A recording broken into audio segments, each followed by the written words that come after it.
જેમિકા સહિતના દેશના બરેલી નામનું વાવાઝોડુંનું તાંડવ મચી રહ્યું છે અને ચોથી શ્રેણીમાં આ વાવાઝોડું જેમ જેમ આગળ થઈ રહ્યું છે તેમ વિનાશ વેરતું થઈ જાય છે અને આ વાવાઝોડું કેરેબિયન સાગરમાં રહેતા એક ટાપુ પર એવું તો તાંડવ કરી લગભગ આખો ટાપુ સાફ થઈ ગયો હતો ને ત્યારે કેવું એક બેરી વાવાઝોડું કેટલો વેરીઓનો વિનાશ જોઈને આ અહેવાલમાં બેરી નામના વાવાઝોડું હાલ કેરેબિયનના દેશોમાં હાહાકાર મચી રહ્યું હતું અને મેક્સિકો હોય કે જેમિકો હોય કે બારડોલી હોય કે આ ગ્રેન્ડા હોય કે તમામ જગ્યાઓની જ્યારે બેરી વાવાઝોડુંમાં વિનાશમાં બેરી નામના વાવાઝોડું કોઈ સામાન્ય વાવાઝોડુંમાં નથી ને આ વાવાઝોડું સૌથી કેટેગરી મૂકવામાં આવ્યું છે ને પરંતુ જે પવનની 257 કિલોમીટર પ્રતિ કલાક ચાલી રહી હતી ને અંદાજમાં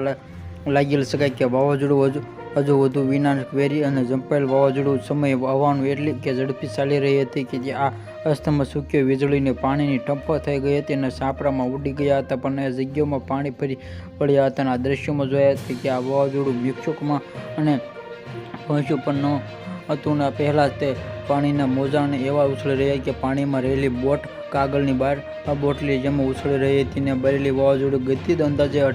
250 કિમી અને કલાકમાં માનવામાં આવેલી અસરમાં બેરીમાં સ્પષ્ટમાં જોવા મળતી લોકોને ડરાવી રહી હતી અને ત્યારે મોજા સેફ્ટીના વોલ કૂદીને લોકોને ઘર સુધીના પહોંચ્યા બેરીના વાવાઝોડું શેતીના વિનાશકમાં રહેતા આપણથી લોકોના વાવાઝોડુંમાં એક મોસ્ટ ગણાવીને રહ્યા છે એમ કે વાવાઝોડુંના કારણે લોકોના ઘરમાં સાપરા પતાઈની જેમ વિખોડી રહ્યા હતા અને જે આગ ફૂંકાઈને લોકોની જેમ વરસાદમાં વરસી રહેલા આ જગ્યામાં પાણી ભરાઈ